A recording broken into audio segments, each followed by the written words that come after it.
Sophie Vitali a sélectionné chaque médium, voyant, chaman et astrologue pour leur véritable don et leur qualité humaine. Sophie Vitali et son équipe ont une mission de vie, celle d'éclairer la vôtre. Nous sommes là pour vous au 0890 100 280, 0890 100 280 et profitez de notre offre consultation privée à tarif avantageux avec minutes gratuites sur affinita-corse-voyance.com. Sophie Vitali, c'est aussi des lives gratuits toutes les semaines sur Instagram et Facebook. Service Audiotel, 60 centimes par minute. Mystique Radio, musique et spiritualité en continu, 24 heures sur 24, 7 jours sur 7. Bonsoir à tous, je suis ravie de vous accueillir pour cette nouvelle édition de l'Hebdo. Ce soir, je serai accompagnée de Lily Rose, de Yanis et de Bassoane. Bonsoir. Bonsoir tout le monde. Bonsoir, bonsoir. Bonsoir Sophie, bonsoir les auditeurs. Alors, tout le monde est en forme, tout le monde a bien fait ses devoirs. Tout le monde a fait sa petite sieste dominicale. C'est ça. Oui, maman. Oui, maman. Donc, nous allons commencer tout de suite. Bassoane. Bassoane, c'est toi qui vas commencer. Alors, Bassoane a un sujet très intéressant. Alors, Bassoane, je te laisse continuer. Toi, tu as décidé de nous parler de quoi ce soir? En tout cas, je sais que c'est un sujet qui te tient à cœur. Oui, en fin de compte, je vais vous parler des orphelins d'Auteuil. Donc, en fin de compte, j'en parle parce que bon, je viens aussi de là-bas, donc je suis pas un orphelin, mais en fait, c'est un lycée professionnel qui donc prend des enfants en difficulté un peu sauvageons et aussi des jeunes qui viennent de l'ASE, donc de la DAS, qui sont placés par des éducateurs. Donc, ça fait internat. J'ai passé 6 ans là-bas, 6 ans ou 5 ans. Donc, je suis rentré en 1995 et je suis sorti en 99 ou quelque chose comme ça. Donc, les orphelins d'Auteuil, je voulais faire un petit discours dessus parce qu'on voit la publicité à la télé, donc on la voit pas souvent, mais on voit souvent des jeunes qui se font insulter par leurs parents. Oui, tu n'arriveras à rien, t'es nul, t'es ci, t'es ça. On leur dit essayez de leur donner une chance. Et après ils parlent des orphelins d'Auteuil. Donc les orphelins d'Auteuil, ça a été créé par le père Brottier. Donc après la guerre de 1939 et 1945. Donc à cette époque-là, il y avait beaucoup d'orphelins. Parce que forcément beaucoup de morts, et donc ce père Brottier a recueilli donc tous ces jeunes orphelins et avec des dons qui ont été faits pour l'église, pour tout ça, ils ont pu convertir des anciens couvents. Donc bon, alors faut savoir une chose, c'est que toutes les écoles des orphelins d'Auteuil, il y en a à peu près une trentaine en France. Il y a le château des anciens châteaux. C'est-à-dire que moi, j'étais à la maison Saint-Philippe à Meudon dans le 92. D'ailleurs, je passe une dédicace à tous les rebelles de mon époque, parce qu'on était des têtes brûlées quand même, faut le préciser. Et donc, la maison Saint-Philippe, c'est un grand château. En fait, c'est un ancien couvent qui est sur les hauteurs. Donc, c'est-à-dire de Saint-Philippe, en fait, on voit l'observatoire de Meudon. Donc, pour vous dire que Meudon, c'est vraiment tout en montée. Et donc c'est un ancien château, un ancien couvent qui a été aménagé en internat et en école. Et là-bas donc il y avait spécialité horticulture, c'est ce que j'avais fait moi. Parce qu'à la base j'ai une formation horticole, la taille des arbres fruitiers, aménagement espace vert et tout ça. Donc on apprenait la botanique, on apprenait pas mal de choses. Il y a aussi la menuiserie. Donc d'ailleurs qui est dans un vieux bâtiment en pierre rouge, en briques rouges, tout en haut du château là-haut. Donc horticulture, menuiserie, électricité, et il y avait aussi tout ce qui était mécanique pour réparer les tondeuses, les tronçonneuses, voilà, tout ce qui était matériel horticulture agricole. Et donc je voulais faire une petite dédicace parce que c'est vrai que c'est une école parce que là on parle beaucoup de l'assimilation et tout ce qui se passe, là, les islamistes, tout ça, bon, hein. Et c'est vrai que à l'époque où j'étais, il n'y avait pas ces questions-là. Il n'y avait pas ces problèmes-là.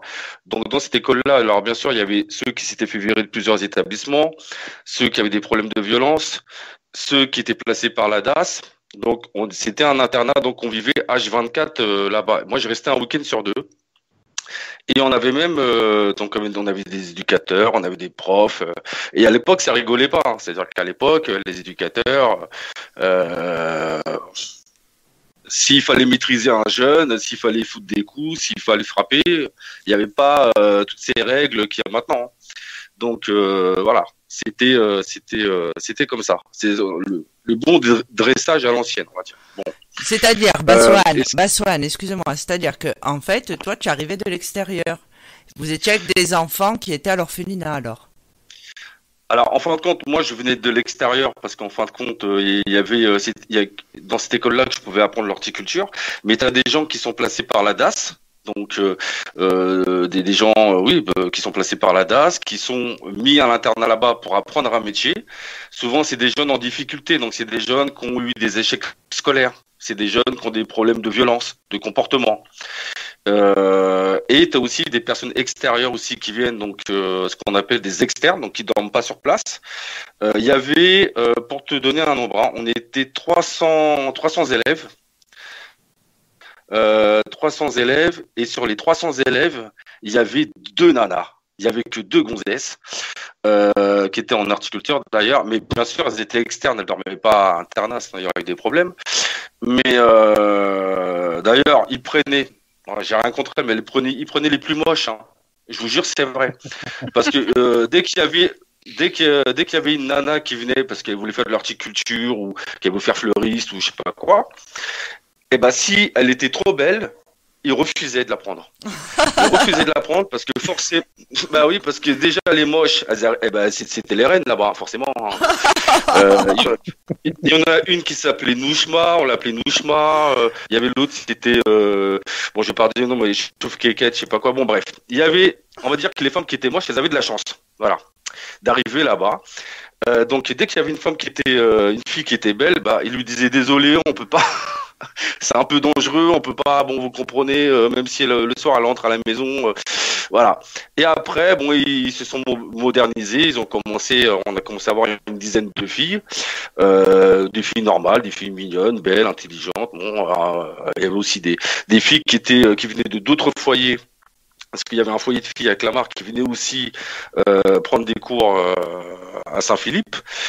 Donc tout ça, c'était vraiment une bonne ambiance. Et c'est vrai que on avait aussi des cours d'éveil parce qu'on avait un prêtre. Parce qu'en fait il y a une petite chapelle, une grande chapelle, et donc c'était un ancien couvent. Et donc on avait un prêtre, c'était le Père Chemin. D'ailleurs, s'il m'entend, je sais pas s'il est toujours en vie. Le Père Chemin, et lui, il était merveilleux, lui, parce qu'à chaque fois qu'il me voyait, il me disait Bassoane, c'est toi le meilleur, c'est toi mon préféré. Mais comme moi. Après, il allait voir, voilà, et après, il allait voir Mohamed, il disait Mohamed, c'est toi le meilleur, ceci. Bon, c'était un embrouilleur de première, mais on l'aimait bien parce qu'en fin de compte, on avait ce rapport. Alors. Bien sûr, il y avait tout, il y avait des musulmans, il y avait des noirs, tout était mélangé. Et puis à l'époque, il n'y avait pas ces questions de religion, vraiment ça n'existait pas quoi. Et donc que ça soit musulman ou quoi, on avait des cours d'éveil. Alors bien sûr, on apprenait les cours d'éveil, c'était des cours de catéchisme en fait, mais version pour jeunes difficile. Donc résultat des courses, ils nous passaient des cassettes vidéo. Avec l'histoire de la Bible, tout ça, partie 1, partie 2, tout ça. Et une fois qu'on avait fini de regarder la cassette vidéo, là, il nous posait des questions, mais oralement. Voilà, pour voir si on avait bien retenu et tout. Par contre, vu qu'il était le protégé, en fait, il y avait le directeur de l'école qui était Monsieur Leroy, un breton très grand, avec des grandes mains pour foutre des claques parfois à des jeunes rebelles. D'ailleurs, il avait raison. Hein. Moi, j'en ai pris une, mais bon, je l'avais mérité, hein, de toute façon. Et en fin de compte, s'il y avait un jeune qui manquait de respect au père, ou que voilà, le père, il allait le dire au directeur, et le mec, il pouvait se faire renvoyer, quoi. C'est-à-dire que il fallait pas manquer de respect au père, que que vous soyez chrétien, athée, pas croyant, musulman, chinois, bouddhiste, ce que vous voulez. Il fallait pas manquer de respect au père, parce que le père, il était adorable, il s'entendait avec tout le monde. Et même si parfois le directeur avait des problèmes avec, par exemple, s'il y avait des profs qui avaient des problèmes avec un jeune au niveau de son comportement, et que ce jeune-là allait se faire virer, si le prêtre, si le père Chemin disait non, il faut pas le virer parce que je sais que c'est un homme bien, je sais que il va changer, qu'il va progresser, et ben ça a influencé la décision du directeur et il laissait une chance supplémentaire. Après, s'il n'y avait rien à faire, il le virait. Donc, si une école d'utilité publique, c'est une école privée d'utilité publique, c'est-à-dire qu'elle touche des fonds par des dons. Donc, pour qu'une école, il faut savoir qu'une structure comme la Maison Saint-Philippe a besoin d'1 million, à l'époque c'était des francs, 1 million de francs par jour pour pouvoir fonctionner. Mais justement, Bassoane, ces fonds-là, c'est l'État qui leur verse, c'est de la donation. Alors, comment ils fonctionnent? Alors c'est ça. Alors, oui, pardon, Sophie. Il y a une partie de donation, parce qu'en fait, il y a beaucoup de gens qui donnent.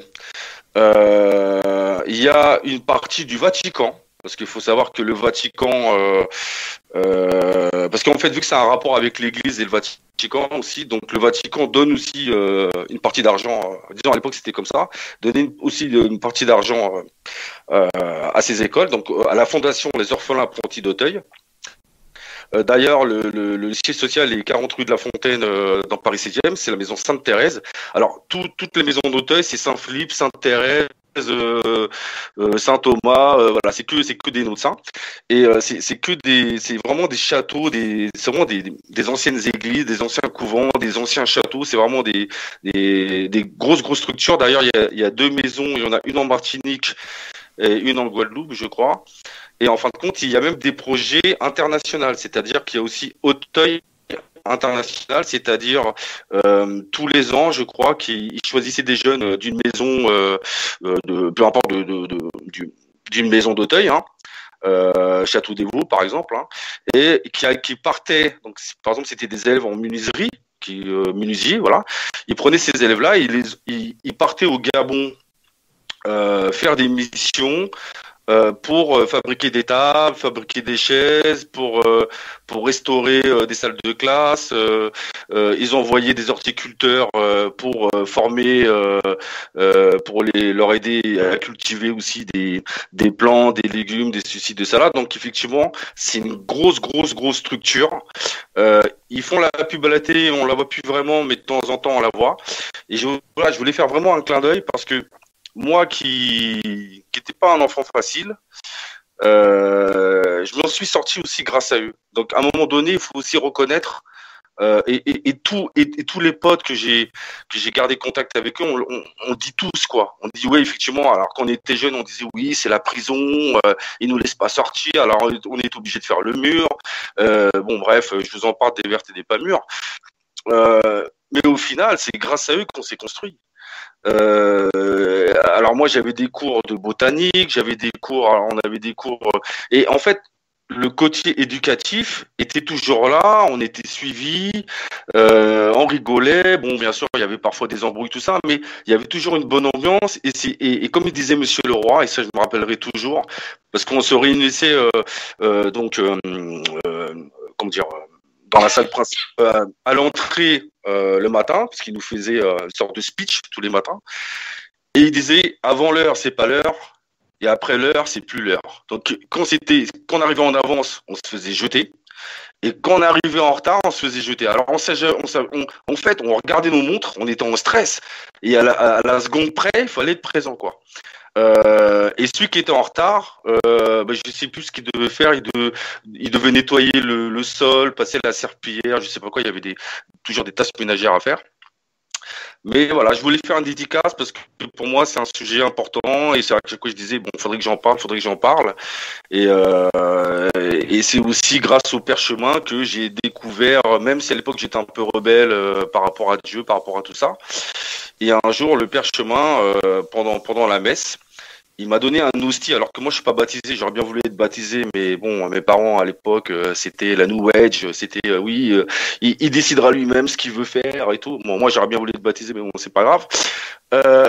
il m'a donné l'hostie et il m'a dit crois en Dieu.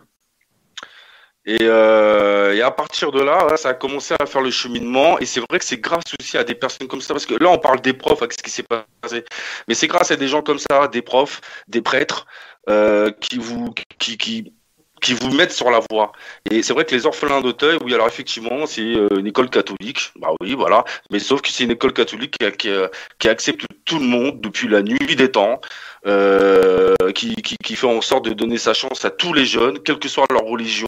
C'est un peu comme c'est un peu comme la Légion étrangère, hein. C'est-à-dire que voilà, on est dans un but commun, on est là dans un but commun, chacun son Dieu, chacun sa religion, chacun se respecte. Voilà, mais on est là dans un but commun, on est là pour évoluer. Donc voilà, c'était juste le petit clin d'œil que je voulais faire par rapport à eux. Voilà, les orphelins d'Auteuil, voilà. Donc c'était pour faire un petit coucou. Bah écoute, c'était très intéressant. On apprend beaucoup de choses sur les uns et les autres au fur et à mesure de ces émissions. Alors, Lady Rose, qu'est-ce que tu nous as préparé? Qu'est-ce qui t'a marqué cette semaine? Alors, moi, je vais parler de la cause animale, parce que tout le monde sait que je n'aime pas les animaux. C'est une boutade. Je vais revenir 8 jours en arrière. La semaine dernière, le jeudi 8 octobre, à l'Assemblée nationale, il y a eu une session sur des propositions de loi en direct avec le bien-être animal. L'objectif était de bannir certaines pratiques et conditions de vie à l'origine d'une souffrance animale. Mais un amendement a suscité une vive polémique, mais à mon avis qui n'est pas passé à la télé. Je l'ai vu sur Internet. Il s'agit du député Willy Schraen, ou Schraen, je ne sais pas comment ça se dit, qui est comment on appelle ça, qui est le président des chasseurs, de la fondation des chasseurs, qui a proposé un amendement pour classer le chat en espèce nuisible. Ah oui, d'accord. Non, c'est pas vrai. Incroyable. Donc, ça sous-entend que si on met le chat dans le classement des espèces nuisibles, ça veut dire qu'à terme, quand il y aura des battues administratives, que ce soit nos chats à nous qui sont stérilisés, tatoués, ou les chats sauvages, tout le monde est abattu. Voilà. Mais donc, c'est fou ça quand même. Ça m'a quand même fait tomber de ma chaise, j'avoue. Mais l'amendement, il est passé, il a été voté, il a été contré par l'association de protection des animaux quand même. Mais après, lui. Attends, Lily Rouge, j'ai une question. Je sais que j'ai toujours des questions, mais en fait, lui, il voudrait que ce soit voté sur l'ensemble du territoire français ou vraiment dans sa région, parce qu'il y a un problème de prolifération des animaux. Partout. Parce qu'il estime, alors j'ai regardé des vidéos sur YouTube, il estime que le chat tue beaucoup plus d'animaux que les chasseurs eux-mêmes. D'accord. Alors on sait que les chasseurs n'aiment pas les chats, pourquoi? Parce qu'ils tuent les lièvres. Les chats effectivement peuvent chasser les lièvres, peuvent chasser les perdrix, les perdreaux. Mais bon, je pense qu'à côté des chasseurs, voilà. En même temps, si les chasseurs ne faisaient pas de lâcher de perdreaux 8 jours avant la chasse, des perdreaux qui sont habitués aux animaux, enfin je ne sais pas si vous en avez déjà vu à la campagne, moi j'habite dans le Poitou, quand ils lâchent les perdreaux, on les voit sur le bord de la route, ils n'ont même pas peur des voitures parce qu'ils sont élevés dans des fermes, dans des élevages. Ouais. Et on peut presque les tuer avec les voitures, enfin quelqu'un qui veut se manger un perdreau, il peut voilà. Donc forcément que les chats, bah oui, ils peuvent les attraper aussi. Alors, il y a aussi les chats qui sont dans la visée de la Ligue pour la protection des oiseaux.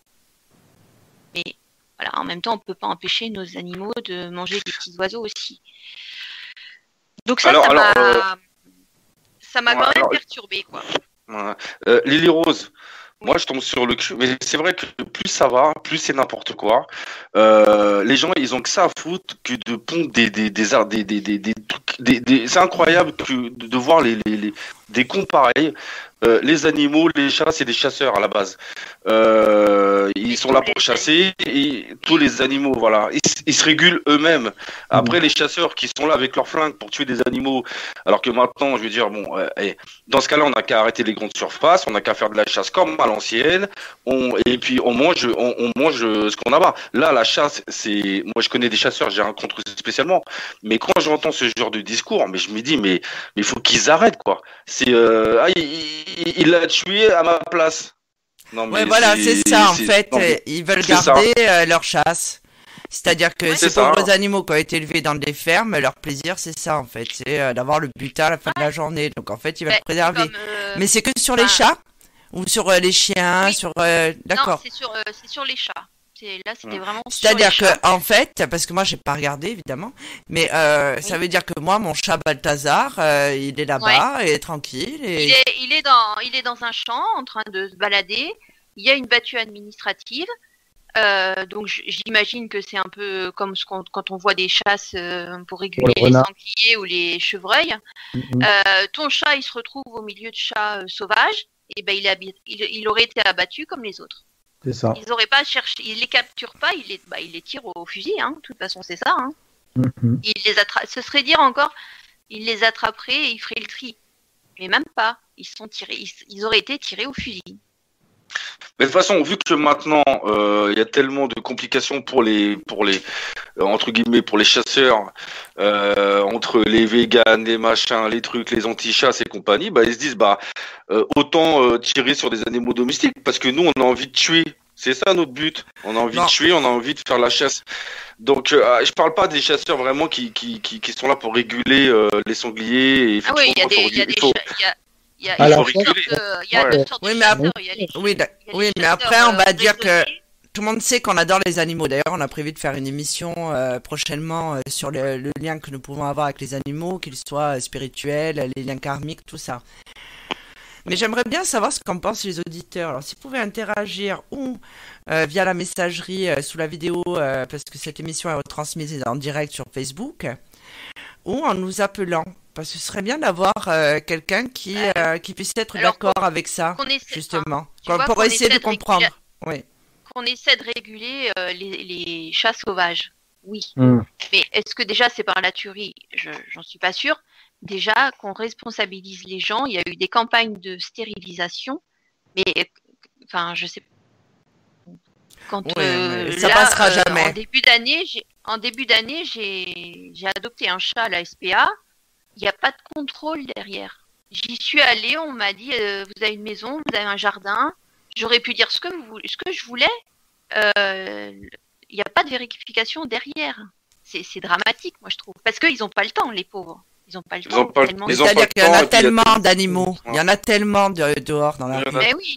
Ouais, et les gens, mais faites stériliser vos animaux. Ça vous évite tout un... Alors oui, c'est cher parce que alors, il y a des associations qui aident. Pardon, Lily Rose. Si je peux me permettre, il y a des associations, un peu moins quand même, c'est entre 40 et 60 euros. Au mois d'octobre, il y a des. Alors en octobre, il y a, comme j'ai fait la semaine dernière, il y a Octobre Rose pour la mammographie, mais en octobre, il y a une campagne de stérilisation dans toutes les régions où on peut avoir des prix moins chers. Et après, dites-vous que d'avoir un animal stérilisé, surtout si vous avez une femelle, mais ça évite qu'elle vous fasse 3-4 portées par an. Parce que c'est ça les chats. Les chats, c'est 3-4 portées par an avec minimum 4 animaux. Ça peut aller de 4 à 6, voire 8 animaux par portée. Donc soyons responsables. Enfin, voilà. Moi je pense qu'il faudrait parler aux chats et de leur dire d'arrêter de faire des gosses. C'est ça. Il faut les stériliser. C'est simplement. Il faut leur dire de mettre des capotes. Non, à partir du moment où ils sont stérilisés, il n'y a pas tout ça. Après, je voulais parler d'une autre association que j'ai vue, qui est un peu plus positive quand même. Alors, ça s'appelle AALVIE. Donc, ça veut dire... C'est une association. Alors, ça veut dire abattage des animaux sur leur lieu de vie. C'est une association dans Loire-Atlantique de 150 éleveurs de bovins pour le moment. Donc les bovins, c'est les vaches et les veaux qui se sont regroupés pour proposer, qui ont une très bonne idée, moi je trouve, dans la maltraitance animale. En fait, c'est pas un camion qui vient chercher les animaux vivants pour les emmener à l'abattoir. C'est une voiture avec une remorque et l'animal est tué dans la ferme, en fait. Oh et il est transformé, il est transporté dans cette. C'est une remorque exprès, hein, réfrigérée et où on commence à. En fait, oui, l'animal est étourdi dedans et ensuite tué. Et il est transporté à l'abattoir. Comme ça occasionne le minimum de stress pour l'animal. Oui, mais quoi qu'il arrive, l'issue reste la même. Donc là, qu'il y ait du stress ou pas. Ah bah, excuse-moi, mais quand tu regardes, t'es jamais allé dans un abattoir ? Non. Dans un abattoir, ils sont dans des tranchées où il y a des barrières, donc ils peuvent aller que tout droit. Et celui qui se fait abattre, donc c'est des tirs, on leur fait on les étourdit avec un fusil électrique là au niveau de la tête, entre les deux yeux. Avec un aimant électrique. C'est tellement rapide qu'il y a des animaux qui ne sont même pas étourdis, qui sont encore vivants, qui essaient de se débattre. Et ils sont égorgés vivants. Enfin, ils sont égorgés non étourdis. Il faut regarder là les vidéos de L14, l'association L14. L214. L214, oui, pardon. C'est une horreur. C'est une horreur, les abattoirs. Alors, moi j'aime les animaux, mais j'aime aussi manger des animaux. Enfin, j'aime aussi la viande. Donc. Oh, la méchante. Bah non, je suis pas végane, hein, je suis désolée. Mais moi aussi, non, on n'a pas de. Je ne crois pas qu'on ait de vegan chez Infinita Corse Voyance, en fait, hein, sur Mystique Radio. J'ai trouvé que c'était un contexte intéressant. Certes, la viande sera sûrement un petit peu plus chère, mais je pense que des associations d'éleveurs comme ça, c'est des gens qui ont pris conscience que, bah oui, l'animal avait quand même une sensibilité, qu'ils voulaient faire des choses bien pour leurs animaux, qu'ils gardent des fois jusqu'à 10 ans. Moi, je pense que Lily Rose a raison. Moi, je trouve ça intéressant. Moi, je suis... Et si tu veux, Sophie, tu mettras l'association si tu veux, hein, sur l'événement, sur Infinita Corse Voyance, parce que c'est une association en plus qui crée des emplois, parce que forcément, ils cherchent des chauffeurs, ils cherchent des projets, des gens pour monter le projet, parce que c'est vraiment local. Ils cherchent des bouchers, ils cherchent des commerciaux après, et les fermes qui... En fait, la ferme, elle est sûre de récupérer la viande, enfin la bête qu'elle a donnée à l'abattoir. Parce qu'il y a un tracé de la bête, de l'animal. Bah oui, tu me fourniras les éléments et je mettrai sur le site internet. Et ça peut faciliter, justement, ça peut participer à... On est beaucoup dans... les écolos et autres, dans la nouvelle façon d'acheter à proximité de chez soi, d'avoir des cycles courts. Bah, je trouve que d'aller acheter chez ces gens-là cette viande, je trouve que ça serait bien, des petits circuits courts comme ça. Et un peu désengorger les grandes surfaces avec les produits qui viennent des pays de l'Est ou je sais pas où.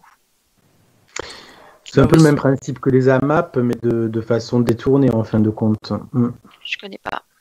Les AMAP, en fait, ce sont des organisations locales qui font travailler les producteurs locaux. Ah oui. Donc, par exemple, tu achètes toutes les semaines, tous les 15 jours un panier que j'ai envie de qualifier de surprise parce qu'on ne sait jamais trop ce qu'il va y avoir dedans parce que c'est en fonction des saisons.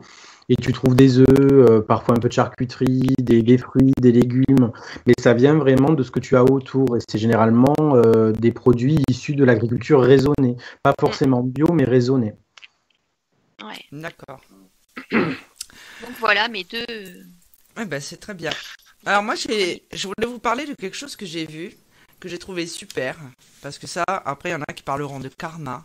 C'est l'histoire de ces 4 jeunes SDF dans la région dans la ville de Brest, qui ont remporté 50 000 € au jeu de grattage. En fait, ces 4 jeunes restaient tout le temps assis par terre devant un bureau de tabac. Et il y a une cliente de ce fameux bureau de tabac qui leur a donné un ticket banco. Alors, je ne sais pas si vous voyez ce que c'est ticket de grattage, là, à 1 €. 1 €. À 1 €. Ils ont remporté 50 000 €.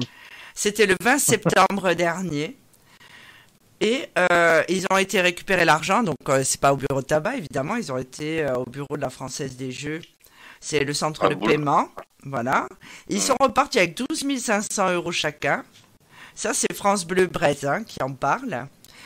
Et en fait, au lieu de faire chacun leur chemin, puisqu'évidemment, eux, ils étaient copains de galère, je dirais, ils ont décidé d'acheter un van en commun et ils ont quitté la Bretagne. On ne sait pas ce qu'ils sont devenus, mais ils ont décidé finalement de continuer à avancer ensemble et paf, ils ont acheté le van, ils sont partis. Alors certainement qu'ici, 12 500 €, c'est vrai que de nos jours, bon, c'est pas non plus une somme énorme. Mais voilà, eux, ça a été leur truc. Oui, ils ont décidé de rester ensemble. Moi, je trouve que c'était une belle histoire. C'est joli. Oui, c'est une belle histoire. En plus de femme, du coup, oui. C'est quand même un beau geste. Elle était pas au courant, peut-être que finalement, elle se dit, oh là là, j'aurais mieux fait de le garder, quoi. Imagine, au moment où elle donne le billet, tu fais, non, il y a 50 000. Est-ce que tu lui donnerais toujours le billet? Attendez, je vais changer, je vais vous donner un rose, je vais garder le jaune. Non, mais attends. Non, mais c'est bien, c'est une belle histoire et effectivement, alors qu'ils restent ensemble, c'est ça qui est incroyable quand même.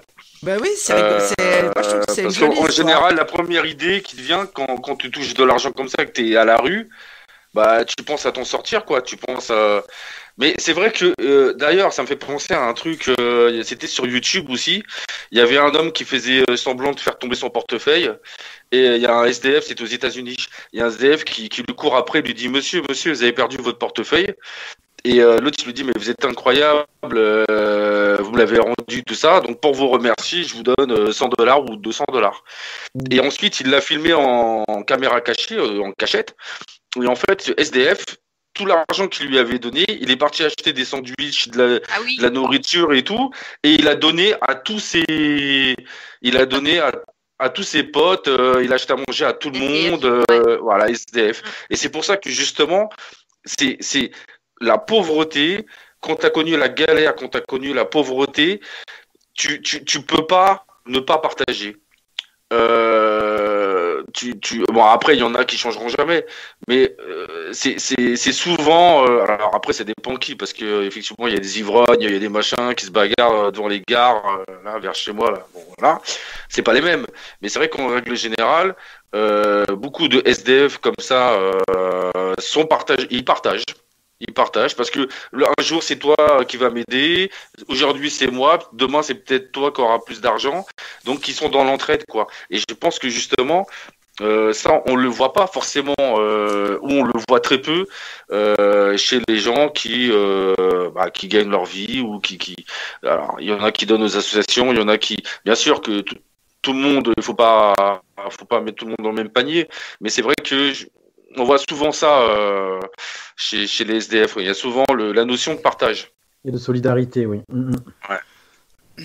Non, en tout cas, ouais, c'est vrai que c'est plutôt sympa. Et j'ai vu aussi autre chose. Alors ça ramène évidemment à notre profession. C'est dans la catégorie, ça on va le classer dans la catégorie malédiction. Il y a une touriste, alors j'ai bien une touriste canadienne, qui avait été sur le site de Pompéi. Alors le site de Pompéi, c'est un site archéologique que tout le monde connaît, qui est très visité, qui est à peine plus visité que le Colisée de Rome. C'est le deuxième site le plus visité en Italie. Donc on se souvient que cette cité a été ensevelie lors d'une éruption du Vésuve.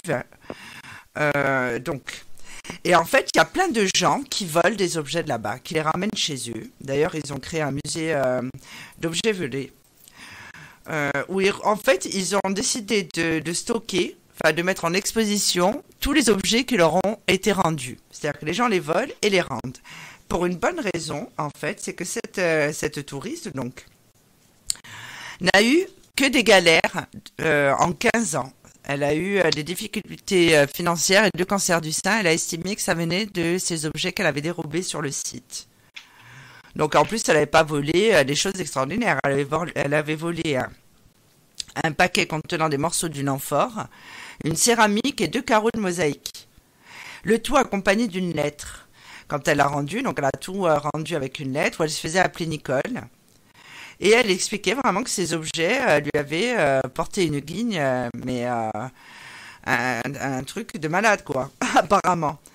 Et donc, en fait, elle avait peur Donc ça faisait quand même 15 ans. Elle avait peur qu'en fait les gens de sa famille récupèrent, alors certainement qu'elle avait des enfants, et que cette malédiction, un peu comme quand on avait parlé là pendant l'émission sur les phénomènes paranormaux. Ouais, voilà, moi ça m'a fait penser à ça, donc c'est pour ça que j'ai voulu en parler. Et en fait, elle avait dérobé ses pièces dans le but de posséder un morceau d'histoire que personne ne pourrait avoir. Moi, je crois aussi que j'ai un morceau de quelque chose, mais qui était à mes beaux-parents, enfin pas mes beaux de mon premier mariage. Je précise parce que s'ils m'écoutent, j'ai pas envie qu'il y ait un litige. Et en fait, on sait jamais. C'est comme les ex des amours de vacances, quoi. Je veux dire, apparemment, il y en a certains qui se sont sentis visés et qui ont décidé de me virer de Facebook. Bon. Là, c'est un peu pareil. On veut les noms. C'est un peu pareil. Apparemment, bon, bah écoute, j'ai créé des Discord. Donc maintenant. C'est lui qui s'est fait griffer par Balthazar, là? Non, pas du tout. Là, oui, d'accord. C'est bien. Okay. Non, lui, il est tranquille. Apparemment, entre-temps, il a rencontré le grand amour. Bon. Non. Bah tant mieux pour lui. Okay. Donc en fait, j'ai trouvé ça rigolo parce que il y a plein. Alors ça, on fera notre prochaine émission sur les phénomènes paranormaux prochainement. Encore une fois, j'invite nos auditeurs justement à partager leur expérience ou à me contacter via la rubrique contact du site Infinita Corse Voyance ou celle du site internet mysticradio.com. Tous les liens des sites sont ou sur mon profil Facebook Sophie Vitali, ou alors directement via la messagerie de la page Sophie Vitali Médium Voyante. Ou sophievitali.com, puisque des sites, je suis la reine des sites internet en ce moment. Donc il y a plein de façons de me contacter.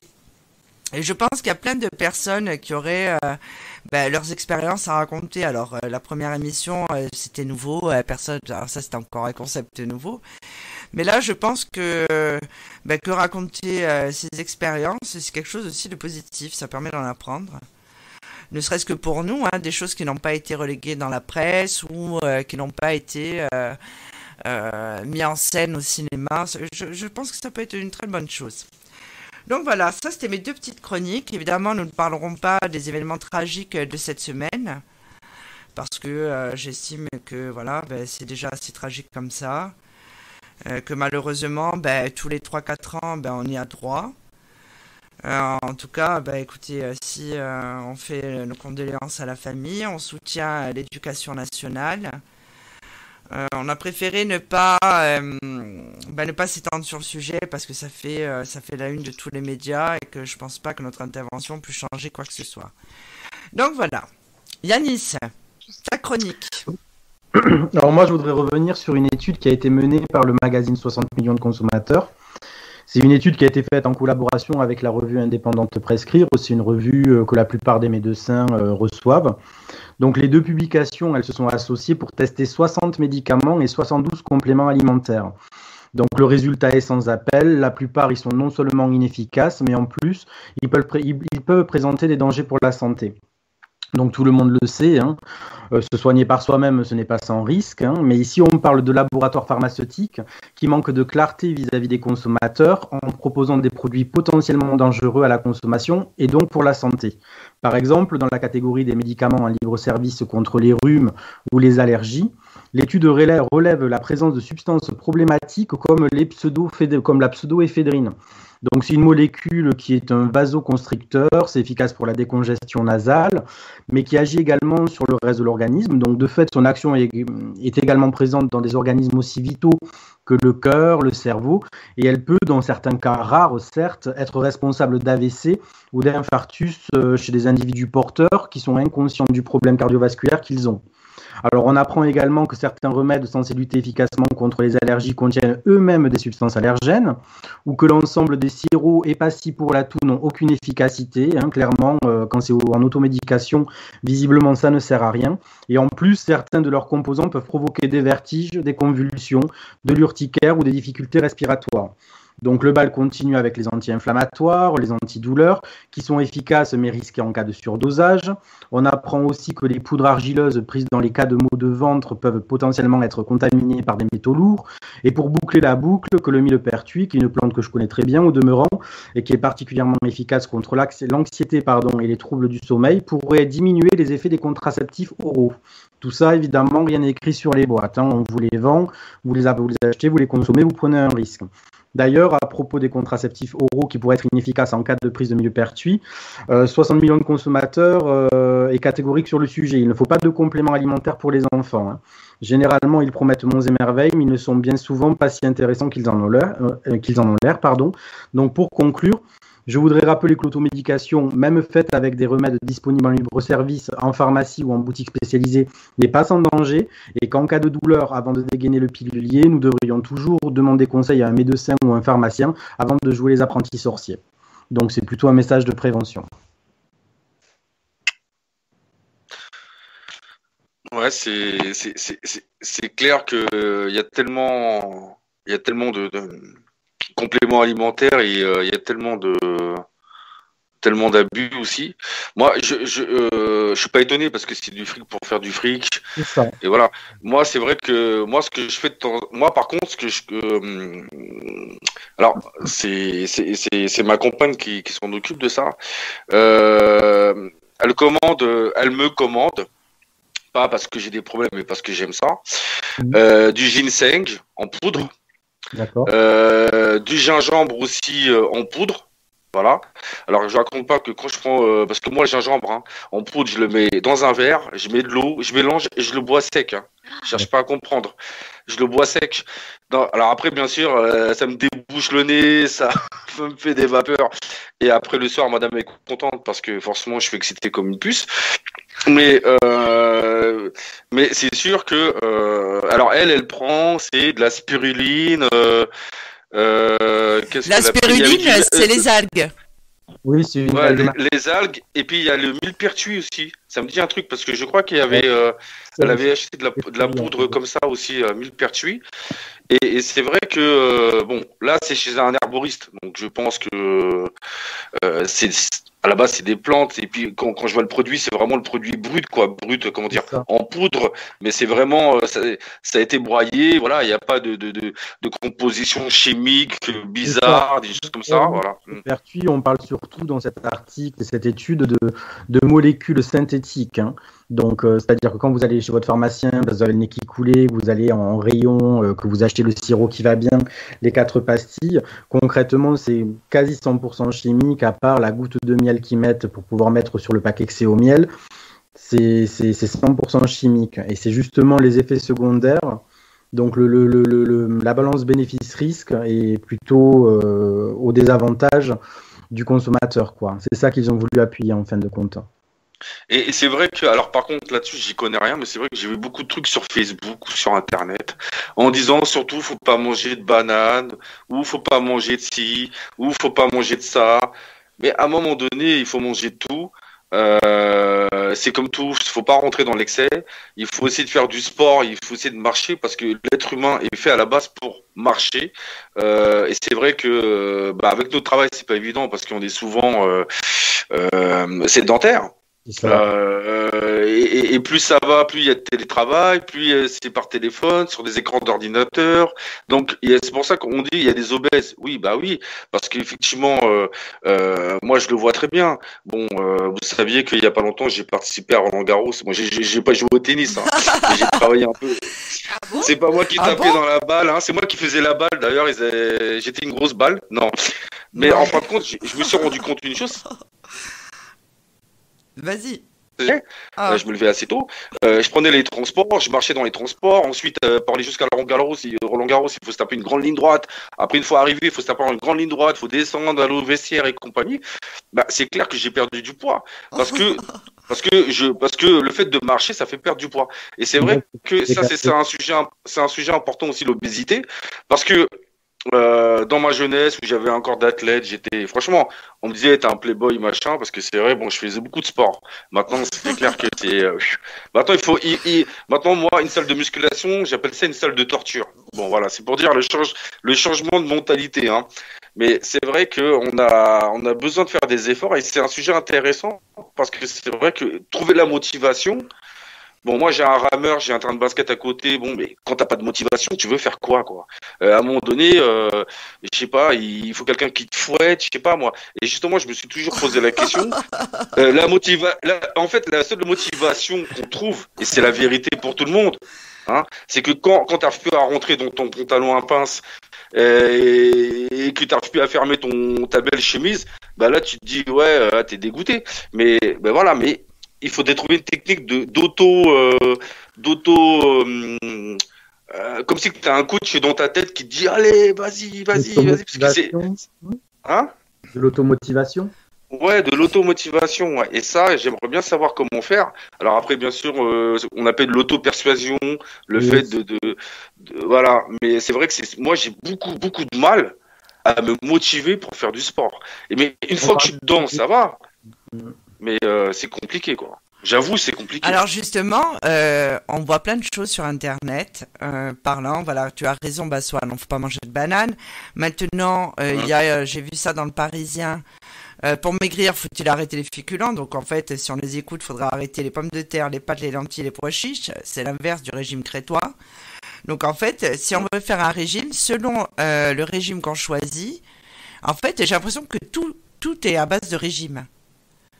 C'est-à-dire qu'on va dire, voilà, tel régime, eh ben, faut manger, alors il y avait le régime préhistorique, là. À un moment, il fallait manger que de la viande. Voilà. Du camp. Ouais, voilà. Ouais, voilà. Après, il y avait le régime où fallait, alors voilà, il y a la monodiète, où on mange qu'un seul aliment. Enfin, moi, personnellement, c'est vrai que je suis pas au régime, hein, je vous cache pas, j'ai pas ce problème-là. Je bouge pas assez parce que c'est vrai que je travaille beaucoup et que je suis souvent à mes bureaux. J'ai bien mes bureaux. En fait, le seul moment où je marche, c'est quand je vais d'un bureau à un autre. On dit aussi qu'il faudrait arrêter de manger des aliments crus. Alors qu'à un moment, on nous disait que manger comme les Japonais, c'était très bon. Donc en fait on se perd là-dedans et je vois là sur Facebook, donc je reçois beaucoup de demandes d'amis, excusez-moi si j'accepte pas tout le monde parce qu'après ça bloque à 5000. Je parle pas de la page Facebook, je parle du compte personnel et en fait je suis assaillie comment on appelle ça, des conseillers en produits diététiques, des conseillers en vente de produits en poudre, des conseillers Herbalife et des machins là, toute la journée, alors qu'en fait ils s'en fichent de moi. Tout ce qu'ils veulent, c'est me vendre des produits pour me mettre au régime. Et à chaque fois on me dit vous devriez faire un régime. Ah bah merci, je fais un régime, je perds un os. C'est clair. Non, ce qu'il faut, c'est manger les produits de saison. Oui, c'est très important. Apparemment, le corps reconnaît des produits de saison. Il faut arrêter de manger des produits déjà fabriqués, des produits Findus, des choses comme ça. On peut en manger parce que des fois, on n'a pas le temps. Mais voilà, ça dépanne, mais c'est ce qu'on rajoute dedans. C'est ce qui est rajouté dedans, la pétence, les choses comme ça. Mais si on mange de tout, Lily Rose, si on mange de tout raisonnablement, normalement, il n'y a pas de raison. Et si on mange de tout et les produits de saison. Oui, là, c'est la saison des plats chauds, c'est la saison des choux, c'est la saison des endives, c'est la saison des potages. Donc, au lieu de s'acheter une brique de soupe liébig, là, ou je sais pas quoi, que c'est salé comme je sais pas quoi, ben, vous mettez 3 pommes de terre, 2 carottes, un poireau dans une casserole, vous faites bouillir, vous mixez et ça vous fait de la soupe pour 3 jours. Voilà. Ben oui. Parce que ça prend une demi-heure, allez. Parce que sur ces mêmes sites, ce que j'ai remarqué, c'est que donc, c'est la semaine. Alors là, on se pose la question, faut-il arrêter de manger du foie gras? Les aliments crus, attention, hein, c'est des dangers. Hein. Alors, ensuite, en dessous, vous avez la recette du jour. Alors, gratin dauphinois, filet mignon mariné et ses légumes de saison. Ensuite, on a quand même loin derrière, enfin pas si loin que ça, comment préserver ses dents. Comment choisir un bon fromage au supermarché alors que juste avant ils avaient dit qu'il fallait manger les produits du terroir. Donc je comprends que les personnes aient du mal, quoi. Bah, comment préserver ses dents? Il y a 2 choses. Déjà, c'est se laver les dents minimum 2 fois par jour. Non, mais ça, 3, oui, mais c'est un exemple. C'est pour dire que sur les mêmes... aller voir son dentiste une fois par an. Non, mais je suis bien d'accord, mais les roses. Ben oui, non, mais je veux dire sur la même, sur ces mêmes sites ou dans ces mêmes magazines. Alors, dans les magazines féminins, je n'en lis jamais, hein, je m'excuse. Je n'en lis jamais. J'ai pas le temps. Hein. J'ai déjà pas le temps de lire les magazines où je suis dedans. C'est la fille un peu avec l'ego. Non, mais c'est vrai. Donc, mais il va y avoir là le régime qu'il faut faire absolument. À côté de ça, il va y avoir la pub pour les gélules pour maigrir. Ensuite, on a la recette de la semaine, fondant au chocolat d'un autre monde. En fait, tout est cumulé là-dessus. L'hypnose pour maigrir. Après, mais c'est hallucinant. Et après, il y a la machine où tu n'as pas besoin de bouger, qui te fait maigrir. C'est l'espèce de ceinture ventrale, là, à électrode. Et en fait, ouais, non mais c'est ça, en fait, on nous bombarde. Il avait raison. J'ai invité, il y a pas longtemps, Jean-Jacques Burtin, qui est un hypnothérapeute, où on en a parlé dedans, justement, des addictions, l'addiction à la nourriture. Ça dépend comment on se positionne, parce qu'effectivement, moi je pourrais me dire, après tout, oui, un petit régime me ferait pas de mal. Pas forcément pour maigrir, mais pour me sentir mieux. Et ça, c'est autre chose que la notion du régime tel qu'on l'entend. C'est mieux manger, certainement, parce que je mange vite, parce que je mange pas, je mange qu'une fois par jour, après je vais manger 2 fois, enfin, c'est n'importe quoi. Ça, alors ça, je conçois parfaitement. Mais après, c'est vrai qu'on peut être parasité par tout ce qu'on peut lire. Si on écoute tout le monde et tout. L'obésité n'est pas liée qu'à la nourriture. Hein. L'obésité est liée aux glandes endocrinales. Ça peut être lié à la dépression aussi. Il y a souvent un facteur psychologique. Oui, mais la dépression souvent est liée. En fait, pour avoir été intervenante extérieure, donc je travaillais en intervenante extérieure dans des hôpitaux psychiatriques. C'est souvent lié au traitement médical aussi, hein, parce que ces médicaments-là font que justement, voilà, déjà il y a moins d'activité physique, mais font prendre du poids. Et souvent, on ne prévient pas les personnes, encore une fois. Oui. Mais c'est vrai qu'à la base, l'être humain avant c'était beaucoup des agriculteurs, travailler la terre, travailler à l'extérieur.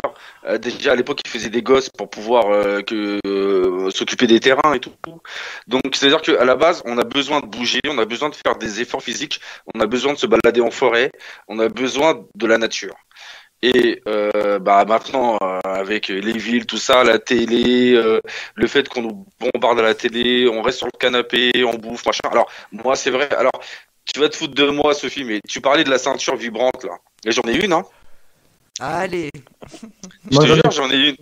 D'ailleurs, c'est moi, parce que moi, c'est ma compagne, à un moment donné, qui avait acheté ça. Et j'avais essayé et tout, j'ai dit mais c'est pas mal. Alors c'est vrai que ça lance des décharges. Hein. Par contre, moi quand je le mets à 100 ou 99, il faut pas boire un verre d'eau pendant que tu fais ça, parce que t'en fous partout. Hein. Tu bois vite avant que ça lance une décharge, hein, sinon c'est terminé. Hein. Alors moi je faisais ça plus le rameur. Alors je te raconte pas là, avec crise cardiaque. Mais bon, bref, le truc c'est, alors le truc après il faut changer parce que les électrodes, ça suce, ça se bousille et tout. Alors, en fait, la vérité, c'est de sortir, c'est de marcher ou de courir ou de faire un petit basket ou un petit foot ou un petit volley ou de se promener ou de marcher. Mais c'est vrai que c'est vrai que c'est pareil, la lecture, tu veux. Voilà, il faut la motivation et souvent. C'est quand on a une obligation, souvent qu'on le fait. Quand on est obligé, par exemple, de perdre du poids, quand on est obligé, déjà pour sa santé, pour le bien-être et pour l'estime de soi, parce que c'est important. Mais c'est vrai que tous ces régimes-là, toutes ces méthodes-là, alors la salle de sport, oui, c'est bien parce que tu rencontres des gens et puis ça te motive, vous vous motivez entre vous. C'est vrai que c'est plus sympa de faire du sport avec d'autres personnes que d'être tout seul comme un con sur son rameur. Moi, je parle de moi quand je dis ça. Hein. Mais voilà, mais c'est vrai qu'il faut trouver la motivation, mais ça, c'est pas évident. Alors justement, oui, vas-y, Lily Rose. Il faut aussi surtout arrêter de penser que toutes les femmes elles doivent peser 50 kilos et que tous les hommes doivent peser 70 kilos. On est tous différents. Il faut aussi s'accepter un peu tel qu'on est. Alors bien sûr, quand on est en morbidité, en obésité morbide, oui, c'est inquiétant parce que ça peut provoquer plein de choses, et notamment la mort. Mais il faut aussi arrêter d'être dans cette caricature de société où tout le monde doit être nickel, tati tati tata. On n'est pas comme ça. L'être humain n'est pas, c'est pas un stéréotype. La nature humaine n'est pas comme ça. Tu te rappelles Lily Rose là de l'émission avec le petit blondinet là qui c'était grosse et belle ou je sais pas quoi là. C'est-à-dire qu'il prenait une nana qui avait du poids et en fin de compte il lui disait de se situer par rapport à d'autres femmes la plus maigre à la plus grosse par exemple et il lui disait essaie de te situer sur cette échelle là. Et en fin de compte, la nana, elle était pas si grosse que ça, et elle se mettait carrément devant la plus grosse, parce que psychologiquement, elle se voit énorme, quoi. Et ben, dans cette émission, c'était pas basé sur le régime, c'était pour restyler la personne, c'était lui donner un nouveau look. Il l'emmenait chez la coiffeuse, il l'emmenait se faire maquiller et puis la mettait en photo. Pour être belle avec les formes qu'elle avait. Non, c'était Belle toute nue, ça y est, je me rappelle. C'était Belle toute nue l'émission. Et après même, il l'affichait en grand poster ou sur les écrans télé, dans la rue ou dans le métro. Ouais. Mais ça, c'est con, ils ont arrêté le truc. Et il faut accepter qu'on ait des formes, quoi. On peut pas toute sa vie. Moi, quand j'étais ado, oui, je faisais... je faisais 58 kilos, mais j'avais 18 ans, 20 ans. Voilà. Après, on vieillit. Il faut accepter que chez les femmes, le bassin, il s'élargit. Donc, de toute façon, la taille 36, celles qui font 36 à 18 ans, si en plus elles ont eu des grossesses, ça m'étonnerait qu'à 45 ans, elles soient toujours à une taille 36. Peut-être. Parce que le corps change. Mais c'est vrai que la nature est injuste parce que tu as des gens qui grossissent pas. Moi, je connaissais un mec, il était fin comme un fil de fer. Il bouffait comme un ogre, mais le mec il grossit pas quoi. Mais c'est génétique.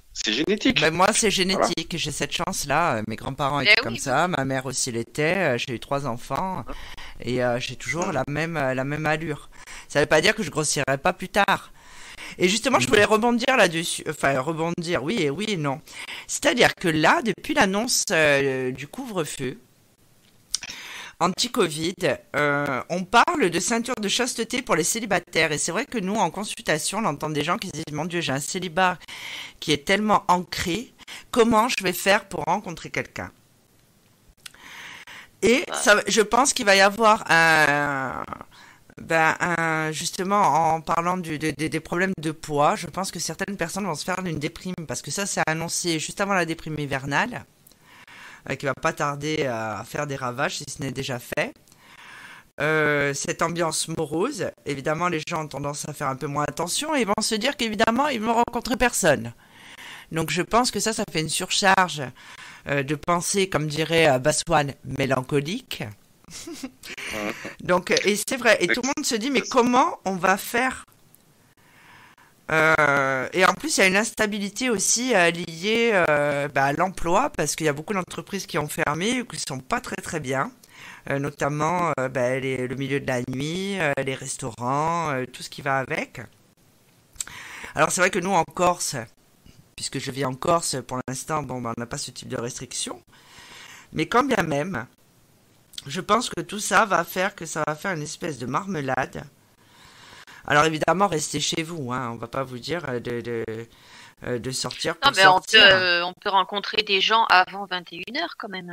Le week-end, exactement. Pas le week-end, ils peuvent se rencontrer en journée. On n'est pas obligé de se voir la nuit.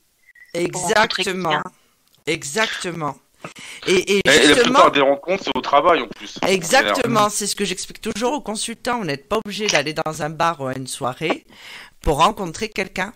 Et là, depuis, justement, il y a eu plein d'articles dans les magazines féminins. Apparemment, tout le monde en parle en se disant, voilà, c'est la fin des haricots. Il y a des gens qui ne sortent jamais et qui ont rencontré quelqu'un. On a quand même une vie en dehors. On n'est pas obligé de sortir tous les soirs, d'aller dans les bars, d'aller à des soirées à thème ou des choses comme ça, ou de faire des afters. Il faut que les gens vraiment se sortent de ce type d'idées quand même. Hein. Et donc tout le monde parle de dépression. Ouais, tout le monde parle de dépression. Hein. On en revient toujours au même sujet. Il faut arrêter d'être dans les carcans que la société nous met. Elle nous met des barrières et on n'est pas comme ça. On est libre, on est individuel. Et ça permettrait aussi peut-être de sélectionner les personnes. Pour certaines personnes, justement. Parce que quand on sort, on peut être abordé par plein de gens. Et là, vraiment, ça limite. C'est-à-dire que peut-être les personnes vont aller voir des gens ou des personnes qui leur plaisent réellement. Puisque le timing est un peu plus serré. Ça va permettre de faire une sélection, je pense. Moi, c'est juste par humour. J'ai vu un panneau sur Facebook qui parlait de ça, justement. Donc, pour les personnes qui cherchent des plans C, non, des plans Q, pardon. Là, le risque, c'est que si à 21h, le mec ou la nana est pas bonne, il faut la garder jusqu'à 6h du matin. C'est un peu embêtant, quoi. Ah oui, je n'avais pas pensé. Voilà, faut finir le travail jusqu'au bout. Voilà, c'est ça. Mais alors moi je rigole parce que hier j'étais sur le bois de Boulogne. Alors bon, pour ceux qui connaissent, voilà. Ah ouais. Ouais, parce non, mais que en fait au lieu de faire une émission sur Sophie Vitali, on aurait mieux fait faire une émission sur Bassoane parce que ouais, c'est vrai. Il a des ceintures de sadomaso. Ouais, non, j'ai des ceintures électroniques. Ouais, c'est ça. Non, mais j'étais au Bois de Boulogne parce que vous savez, alors attends, Bassoane, on fera une émission sur chacun. Il y aura des dossiers sur tout le monde, je vous l'ai annoncé. Moi, l'émission sur Sophie Vitali, je la fais pas. Hein. J'ai pas envie de me faire descendre. Hein. Elle a pas le droit de parler. Non, elle a pas. Mais oui, non. Nous, on va avoir la chance de la voir en vidéo parce que je veux qu'il y ait des captures d'écran. Ça sera Rose qui le fera. Des captures d'écran de la tête qu'elle va faire parce que moi, mon but, c'est qu'elle en pleure de cette émission. Ouais, elle aura le micro fermé. Elle ne pourra pas parler. Elle ne parlera qu'à la fin pour nous dire les amis, je vous aime. Oui, c'est ça. Tu crois que tu vas l'empêcher de parler? Ouais. Mais bien sûr. Non, je respecterai. Franchement. Oui, non. Franchement, je vous demanderais juste d'être indulgent, de ne pas trop divulguer des choses personnelles. Moi, je dirais rien du tout. Moi, je serais pas là. Donc, non, mais Bassoane, si tu ne viens pas, c'est pas pareil, hein, quand même. Hein. Alors là, je me vexe. Hein. Attention, Bassoane. Oui. Mais non, mais franchement, j'ai aucun dossier sur Sophie en plus. Alors, voilà. C'est raconter des anecdotes, comment elle est dans la vraie vie. Enfin, voilà, tout le monde. Enfin, moi, cette idée, elle m'est venue suite aux insultes qu'on a eues au dernier live Facebook et par rapport à des messages qu'elle me montre qu'elle reçoit des mails d'insultes. Voilà. Il y a un mail d'insultes, le dernier, qu'elle m'a montré. On disait qu'elle n'avait pas de personnalité et qu'elle faisait pitié, quoi. Quoi oui. Non, mais j'en dirai pas plus, mais ça m'a. Sont sérieux, c'est. Oui, alors pour remettre les choses à leur place, c'était le mail d'un concurrent, hein, donc bon. Ça, je voulais pas le dire, mais bon. Bon, oui, parce que ça a un sens. Il y a un décalage entre la Sophie que les gens s'imaginent voir sur les réseaux sociaux et que nous on la connaît, voilà. Oui, non, c'est vrai que c'est sympa. Il y a un tel décalage que j'ai dit il faut qu'on fasse quelque chose. Alors au début, mon idée c'était de lui faire une chronique surprise à l'hebdo. Et après, on a fait une réunion avec plusieurs membres. Et là, l'idée m'est venue de faire carrément l'émission avec des amis proches, des personnes de la famille et les membres de l'équipe qui voudront bien sûr faire une vraie émission et raconter les anecdotes de Sophie, qu'elle est comme tout le monde. Hein. Et d'ailleurs, on aura un témoin de taille parce que je crois qu'il y a un certain Balthazar qui a beaucoup de choses à dire. On a pris un traducteur chat. Je crois qu'Yanis il parle le chat couramment. Donc, je crois que le dossier il va être croustillant. Là. Lui il va dire qu'elle se trouve un mec cette femme. J'ai plein d'idées, alors je dis que ça va le faire. Mais Yanis me voit vivre avec mes chats. Moi, mes chats, je ne peux pas dormir sans mes chats. C'est-à-dire que je les appelle. Ils rentrent les uns à la suite des autres. J'en ai 3. Donc en ce moment, Jericho dort avec Yanis. Hein. Il aime bien Yanis. Moi, il m'aime pas trop. Donc ça tombe bien. Il dort dans la chambre de Yanis. Voilà. C'est le seul qu'il aime d'ailleurs. Il le respecte. On ne sait pas pourquoi. Mais par contre, oui. Rico, c'est lequel? C'est celui qui aime que les enfants? Non, Jericho. C'est celui qui aime que les gosses, qui est noir. Oui, il est un peu tordu, ce chat. Et les autres, non, ils dorment avec moi. Hein. Balthazar, il est là, il surveille la maison et tout. Moi, j'aime bien dormir avec lui. Il a la taille d'un humain en plus. Donc, c'est très bien. Mais oui. Alors, tout le monde fera son petit commentaire. Ouais. Par contre, moi, il y a un truc qui... Moi, j'ai 3 chats. Donc, vous savez, j'ai 2 chats. Donc, j'ai Gribouille, un chat noir. J'ai Lila, c'est une petite chatte noire aussi que j'ai adoptée parce que, bon, l'occasion s'est présentée. Et Lila, c'est une chatte que j'avais adoptée aussi. Par contre, alors Lila, ça va. C'est pas une mateuse, c'est pas une curieuse. Mais je vous jure, sans rentrer dans les détails, quand je me mets en action pour faire mon devoir conjugal, bien sûr, parce qu'on est là pour ça quand même. Hein. Et à chaque fois, il y en a 2 qui sont en train de mater et on les voit pas parce qu'ils sont cachés et ils veulent pas sortir de la chambre. Il y a Gribouille qui se positionne dans l'armoire pour bien tout mater. Et la petite qui se cache, je sais pas où. Alors nous, on fait pas attention, on se met au boulot, hein, voilà. Et d'un coup, il y a ma compagne qui dit « Ah non, je peux pas, je bloque ». Je dis pourquoi? Elle me dit regarde qui c'est qui nous regarde. Et là on voit 4 yeux qui nous regardent et ils sont en train de nous mater. Ils sont en train de se rincer l'œil. Moi je me lève, je dis c'est bon, vous dégagez, vous sortez. Mais ils veulent pas sortir. Mais je me dis mais vous êtes des obsédés les chats, c'est pas possible. Hein. Et comme par hasard c'est les 2 noirs. Comme par hasard c'est les 2 noirs qui font ça. La blanche et grise elle le fait pas. Et à chaque fois on est obligé de les éjecter parce qu'ils veulent pas partir, ils veulent mater en fait. Hein. Laissez-les vous mater, pauvre bête. Non, ça bloque. Quand tu tournes la tête et tu vois ton chat qui te regarde, qui te fait un clin d'œil, non, c'est bon, non. Moi, j'avais une chatte qui s'appelait Chippy, noire et blanche, et elle dormait carrément sur le lit pendant les ébats amoureux. Et j'avais Roxy, qui était un petit rouquin. Ouais. Lui, alors, il était jaloux, donc il restait dans le couloir. Et il miaulait à la mort tout le temps des ébats. Ah, c'est énervant ça. Quand il gratte à la porte, il veut le rentrer. Ah non, il grattait pas à la porte, il miaulait. Mais vraiment, il miaulait à la mort, jaloux. Quoi. Oh là là. Et une fois que monsieur dormait, le chat venait dans le lit, il se couchait à côté de moi, forcément à l'opposé de monsieur. C'est ça. Et il s'endormait dans mes bras. Et il me faisait une crise de jalousie dans le couloir. C'est vrai, ils sont très très jaloux les chats. Ouais. Et d'ailleurs moi, Gribouille il le faisait pas ça, mais il se met à gueuler, à miauler parce qu'il appelle la petite Ruby parce que il aime pas dormir tout seul. Et je vous jure c'est vrai, l'après-midi en fait, après manger, il avait l'habitude que quand moi je vais faire ma sieste, il se collait à moi. Et parfois, je regarde la télé où j'ai du travail à faire ou je sais pas quoi, donc je vais pas faire ma sieste. Il vient me voir, il miaule, il gueule en disant c'est bon maintenant, c'est l'heure d'aller se coucher, viens faire ta sieste et tout. Et tant que je veux pas m'allonger dans le lit, il gueule, j'ai beau mettre des coups de torchon lui disant allez c'est bon, mais non, il insiste. Il peut pas dormir seul ce chat. Il a toujours besoin de quelqu'un pour dormir avec lui.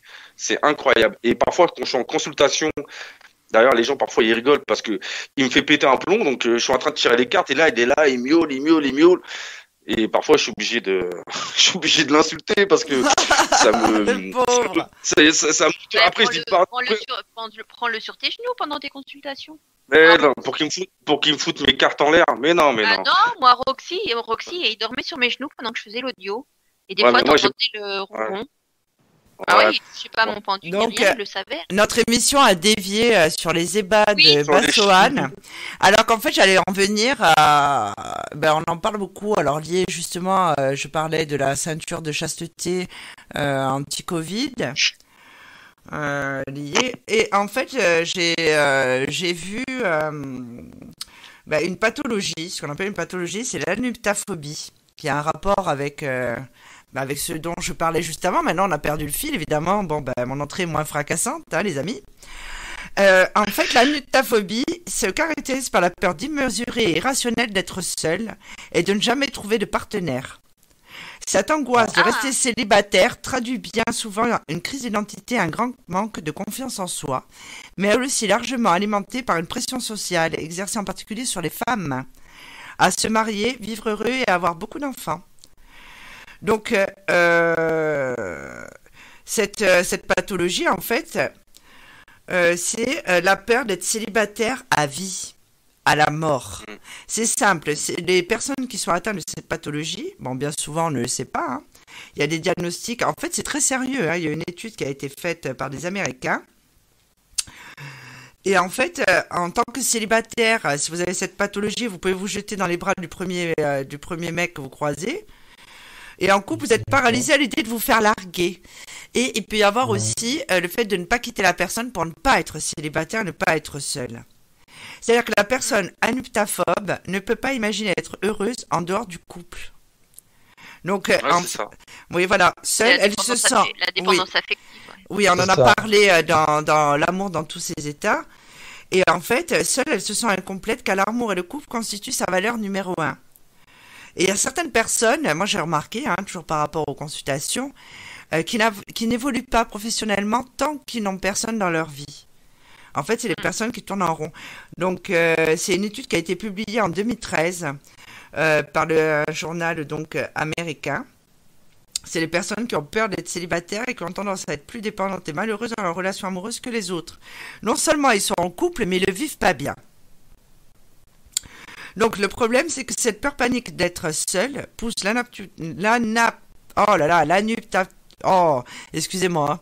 l'anuptaphobe à se mettre en couple avec n'importe qui, à persévérer dans des relations qui ne conviennent pas. Ça, on entend souvent hein, dans les consultations. Donc en fait, alors, ils disent quand même qu'il faut distinguer l'anuptaphobie de la peur non pathologique d'être célibataire, qui concerne beaucoup d'entre nous. C'est-à-dire que la frontière est très mince. Donc les symptômes, si vous voulez savoir si vous êtes anuptaphobe, c'est que vous restez dans une relation toxique qui ne vous convient pas sous prétexte que c'est toujours mieux que le célibat, d'avoir tendance à tout planifier en amour, c'est-à-dire la rencontre des beaux-parents, l'âge pour se marier, le moment d'avoir son premier enfant. Donc de ça en découle beaucoup de difficultés à rester seul, tout analyser à l'excès en amour. Le moindre texto fait l'objet d'une lecture et relecture incessante par exemple, et de consulter des médiums. Il faut savoir encore une fois, comme je l'explique tout le temps, dans mes consultations, c'est que nous n'avons pas le même langage, les hommes et les femmes. Il y a un livre qui parle de ça d'ailleurs qui s'appelle Les hommes viennent de Mars et les femmes de Vénus. Donc souvent l'homme, quand il écrit, il n'y a pas, on n'a pas besoin de lire entre les lignes. Il a écrit point barre. Donc voilà. Même si effectivement on a ces symptômes, ce qu'ils appellent eux des symptômes, lors de cette étude, évidemment, ça ne veut pas dire que vous êtes anuptaphobe. Hein. Ça veut seulement vouloir dire que vous n'êtes pas prêt à prendre un nouveau départ dans votre vie et que vous avez des contraintes aussi financières, professionnelles, parce que vous travaillez avec d'autres personnes et ainsi de suite, évidemment. Donc, ils disent qu'elle s'accompagne aussi également de caractéristiques cliniques. Alors ça, j'ai trouvé ça intéressant. C'est-à-dire qu'il y a des signes physiologiques, l'angoisse et l'anxiété accompagnée d'une hausse du rythme cardiaque, des maux d'estomac, de nausées. Cognitif, c'est-à-dire un grand pessimisme et défaitisme quant à sa capacité à surmonter le fait d'être célibataire. Conviction que l'on passera sa vie seul et parfois de dépression. Comportemental, c'est-à-dire une recherche obsessionnelle d'un partenaire, paranoïa et jalousie maladive en couple. Et grande résistance quand un partenaire évoque une séparation. En fait, qu'est-ce qui explique une telle angoisse de rester célibataire? C'est très simple. Il existe bien sûr des facteurs à risque. Les personnes au tempérament indépendant et au fort manque de confiance en elles peuvent plus facilement développer ce genre de phobie sociale. C'est ce qu'expliquait tout à l'heure Lily Rose. Bien souvent, ces peurs prennent aussi racine dans l'enfance, notamment dans des expériences traumatisantes telles que le divorce difficile de ses parents ou tout simplement des séparations difficiles que nous avons pu avoir dans notre propre vie. Mais la cause principale de l'anuptaphobie est la pression sociale exercée en particulier sur les femmes. J'avais mis sur ma page Facebook un spot publicitaire où c'était celle qui jouait avant qui joue d'ailleurs dans différentes séries, mais qui jouait dans Sex and the City, où en fait c'est résumé avec un tas d'images. C'était une campagne américaine où on disait la femme elle parle et il y a plein de séquences où on nous dit qu'il faut qu'on soit mince, qu'il faut qu'on arrête de manger et qu'après nous sommes trop maigres, il faut remanger et qu'il faut qu'on soit belle mais qu'il faut pas qu'on soit provocante et ainsi de suite. Et cette pression là, justement vous allez rire parce que il parle aussi également des femmes, la femme à chat à la Bridget Jones, c'est tout moi.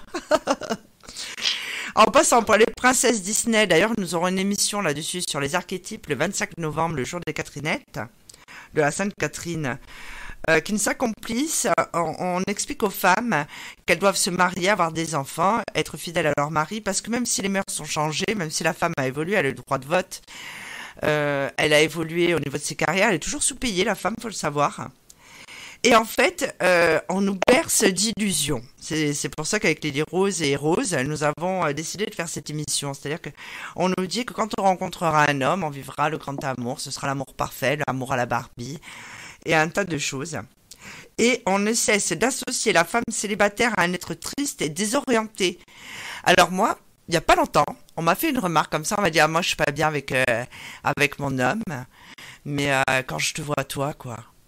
Alors, je suis désolée, oui, c'est vrai que je traîne un célibat assez ancré, mais peut-être parce que je l'ai décidé, peut-être parce que c'est pas le moment pour moi et que j'ai une carrière qui me prend beaucoup de temps, peut-être parce que c'est un choix. Je ne pense pas être malheureuse, bien au contraire. Yanis, qui vient régulièrement en vacances chez moi, peut vous le dire. Je suis pas triste de ça. Enfin, je pense pas montrer les. Non, mais c'est vrai, Yanis. On en parlait encore ce midi. J'ai pas l'impression de faire la femme qui est dépressive, pas du tout. J'ai des amis. Je suis plutôt quelqu'un qui est souriant et qui. Donc en fait, oui, c'est oh là là. Mais toi aussi, un jour, tu trouveras quelqu'un. Je vous le souhaite. Non, mais je veux dire, oh, faut arrêter. Et puis même si je ne rencontrais jamais personne, j'étais mariée 2 fois, je veux dire, ça va, quoi. Ma vie a quand même été faite, j'ai des enfants, enfin je veux dire, encore une fois, j'ai une carrière qui me prend beaucoup de temps, j'ai la chance de pouvoir voyager, je fais des choses très intéressantes. Donc non, je me sens pas obligée là de rencontrer quelqu'un pour faire comme tout le monde. Et j'ai connu ça, vous savez, les gens qui vous invitent pas à manger parce que eux ils sont en couple et que vous n'avez personne. Ils disent ah tu comprends, on est en couple. J'ai même eu pendant un de mes événements.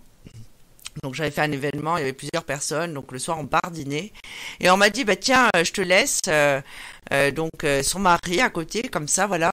J'ai dit non mais attends, tu crois que moi ça me pose un problème? En plus c'est un resto, j'ai l'habitude de manger quand je suis en événement, donc je veux dire tout le monde sait très bien que je suis célibataire, mais même je prends pas ça comme étant une tare. Et en fait tout ça, la société finalement est ancrée là-dedans et ce mal-être-là, donc on voit plein de nouvelles phobies, comme justement celle dont je suis en train de vous parler. En fait, c'est les angoissés de l'amour. C'est-à-dire qu'il ne faut pas être seul, alors qu'on peut très bien être entouré de ses amis, de sa famille. Je veux dire, il n'y a pas de problème majeur. Plutôt que de s'engouffrer à aller sur plein de sites de rencontres. Alors moi, il y a une période, il y a quelques années de ça, j'avais essayé comme ça par curiosité. Et finalement, je discutais qu'avec des gens que je connaissais, ça me faisait rigoler. Des amis à moi, en fait. Et j'ai pas accroché du tout, quoi. Mais vraiment pas du tout. Donc voilà. Et après, on rentre dans la surconsommation. Et j'avais vu une étude qui avait été publiée. Juste après le confinement, c'est-à-dire que les gens, une fois qu'ils avaient été relâchés, on l'avait prédit avec Yanis, on en avait rigolé pendant un live sur Facebook, où justement ça a été un lâcher de fauve. Les gens sont rentrés dans une surconsommation, mais incroyable. Et c'est pour ça qu'il y a encore... Ben oui, ils ont voulu rattraper le temps perdu. Tout le monde a fait n'importe quoi. Finalement, au résultat des courses, on est encore il y a encore des couvre-feux. Et il y a des restrictions. Je pense que même s'il n'y avait pas eu cet essor de bisous et de rencontres, je pense qu'on en serait quand même au même point aujourd'hui. C'est pas ça. Mais ils disent, et encore une fois, que c'est très sérieux. C'est-à-dire que les personnes qui sont atteintes de cette pathologie, en fait, vivent mal le fait d'être célibataire, vivent mal le fait d'être en couple, de peur de retomber célibataire. Enfin, je sais pas comment je pourrais formuler ça. Et en fait, c'est encore une fois, c'est la société qui influence les personnes. Alors moi, personnellement, encore une fois, je ne regarde pas la télévision, mais j'imagine qu'il doit y avoir des émissions là-dessus. Il y a les émissions de radio qui doivent en parler, les magazines féminins, alors là, n'en parlons pas. Ça doit être considéré comme étant un phénomène de société. Mais même l'entourage aussi. Mais oui, ils sont tristes qu'on soit célibataire. Non, mais... Moi, quand j'avais 28 ans, mon entourage, mais comment ça se fait que t'es pas marié? Tu devais quelqu'un, faut que tu te maries, faut que tu aies des enfants. Bah oui, mais il faut que je trouve la bonne personne pour ça. Ouais. Ah oui, non, mais c'est quand même inquiétant. Hein. Alors, il parle quand même dans cette étude qu'il faut se tourner vers un psychologue pour dénouer ses nœuds personnels, culturels et sociétaux et surtout pour réapprendre à s'aimer seul. Alors ça, j'en parle souvent. Je dis que justement, pour aimer les autres, il faut d'abord apprendre à s'aimer soi-même. Mais justement, par rapport à ce que tu dis, Sophie, ça me fait penser à un reportage que j'ai vu sur le Japon. Et il y a des Japonaises qui se marient avec elles-mêmes. C'est-à-dire pour avoir le plaisir, une fois dans leur vie, de porter une robe de mariée. Alors, elles se font leur propre mariage seules. Ah oui, entre copines. Non, toutes seules. Toute seule, c'est-à-dire que... Il y a le photographe et tout, j'ai vu, ouais. Il y a le photographe. Non, mais je trouve ça triste, elle a ses photos d'elle en robe de mariée. Elle fait alors peut-être qu'elle invite des amis, tout ça, bon bref. Mais sinon, c'est juste pour mettre la robe de mariée et avoir une photo d'elle habillée en mariée. Voilà. Et au Japon, ils ont ce problème-là depuis bien longtemps, bien plus que nous, d'ailleurs. Parce que ils sont... alors... Les hommes et les femmes, ils sont dans un rapport très conflictuel là-bas. Ils sont très carriéristes et tout, mais ça a coupé justement ce lien qu'il y avait entre les hommes et les femmes. Nous encore, on n'est pas à plaindre par rapport au Japon, je peux vous assurer. Et puis maintenant, ce qu'il faut savoir, c'est qu'ils ont des poupées gonflables. Pas des poupées gonflables, ils ont des poupées carrément. Des robots, je crois, des robots. Oui, non, mais des poupées robots, mais des poupées en matière tellement réaliste que, en gros, tu peux faire l'amour avec ta poupée, tranquillement. Et il y avait un Japonais qui avait 3 ou 4 poupées sur son canapé. C'est des femmes, quoi. Je veux dire, et ça coûte, je crois, presque 10. Attendez, je dis pas de conneries, hein. Presque 10 000 euros. 10 000 euros la poupée, quoi. Il avait une belle voiture dans son salon, quoi. C'est ça. Ah ouais, non, mais c'est hallucinant. Par contre, là, je trouve ça quand même un peu... C'est glauque, hein. Ouais, je trouve ça... Ouais, voilà, moi, ça me met mal à l'aise. D'aller me marier, enfin, je sais pas, bon, moi, je me suis marié 2 fois, mais oui, il vaut mieux faire une séance photo, on s'achète une robe de mariée plutôt, parce que eux, carrément, ils organisent tout. Mais je veux dire, elles ont même le gâteau de mariage. J'ai vu ça m'a fait halluciner, quoi. Et c'est pas normal. Et même, il disait qu'au niveau... d'ailleurs, le Japon, il a un gros problème de natalité parce qu'il a beaucoup de personnes qui vieillissent et il y a peu de... Je pense que ça touche le monde entier, mais il y a peu de reproduction, on va dire. Et d'ailleurs, bon, je fais une petite aparté, après je me tais, je dis plus rien. Concernant les films X, il y avait au Japon, ils ont un gros problème parce que je crois que ils ont beaucoup de mal à embaucher des acteurs hommes. Ils n'en trouvent pas. Mais pourquoi alors ça? peut-être qu'ils n'ont pas les bonnes. Peut-être. Alors pourquoi? Parce qu'ils ont peut-être pas. Alors c'est pas une question de dimension de sexe ou quoi. Hein. C'est une question que il y a beaucoup d'hommes japonais qui sont pas attirés par le sexe. Oui, c'est vrai, j'ai vu ça. D'avoir une relation avec une vraie femme, ça les attire pas. Alors effectivement, les mangas porno, machin, il y a pas de problème là-dessus, ils adorent. Hein. Faire l'amour avec un dessin animé, c'est pas grave, ça leur plaît.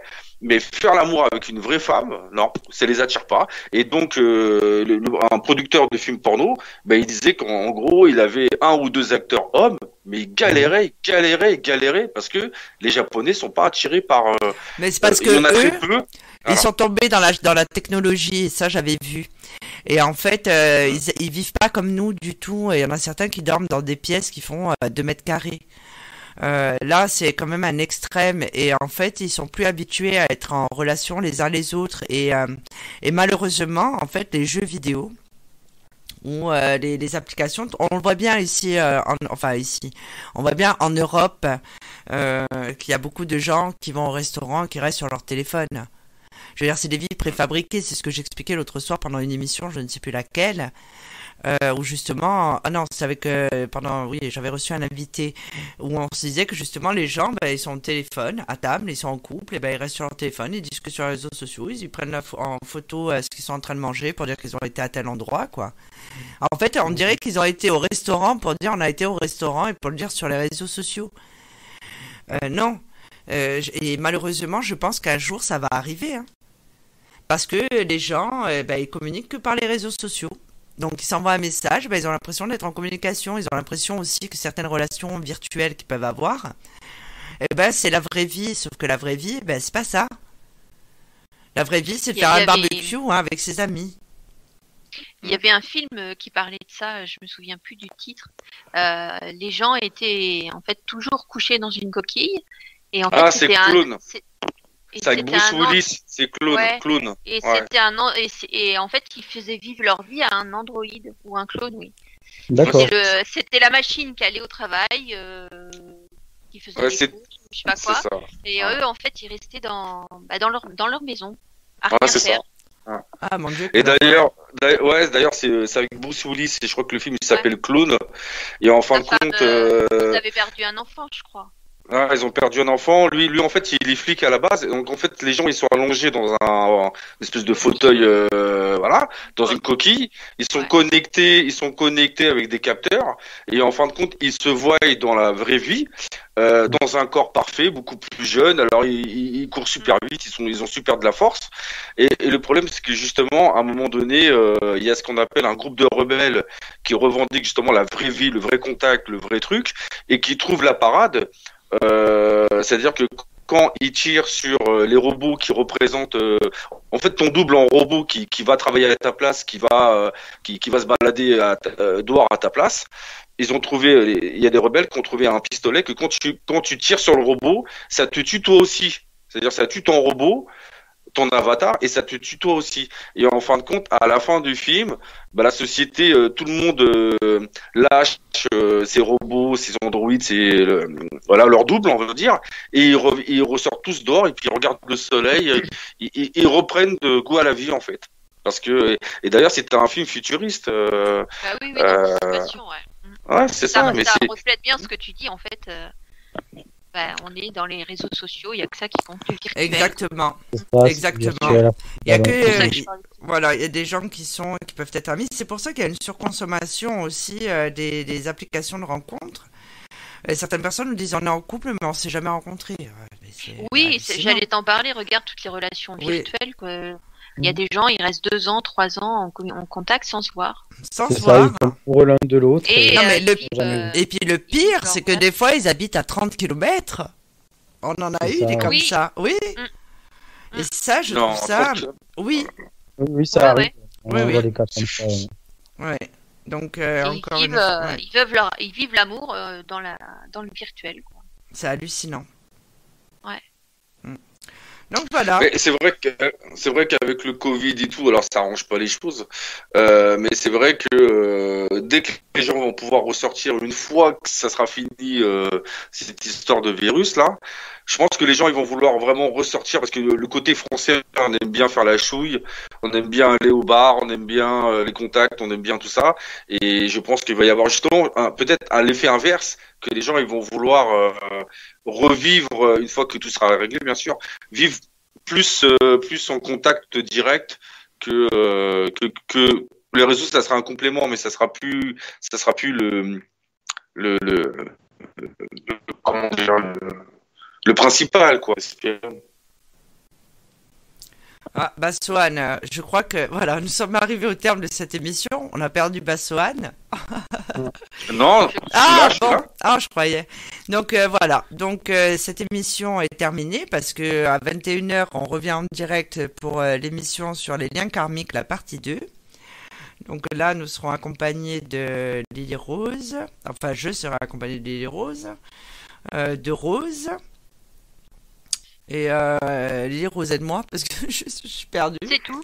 C'est tout. Parce que Karine, voilà. Et surtout, non, Karine ne peut pas. Et surtout, et surtout vous, puisqu'on vous invite à partager vos expériences. Alors, je sais qu'on a beaucoup de consultants qui nous appellent par rapport à ça. Ce serait bien si vous pouviez justement parler de vos expériences, puisque les expériences sont propres à chacun, et que je pense pas qu'on détienne la vérité absolue.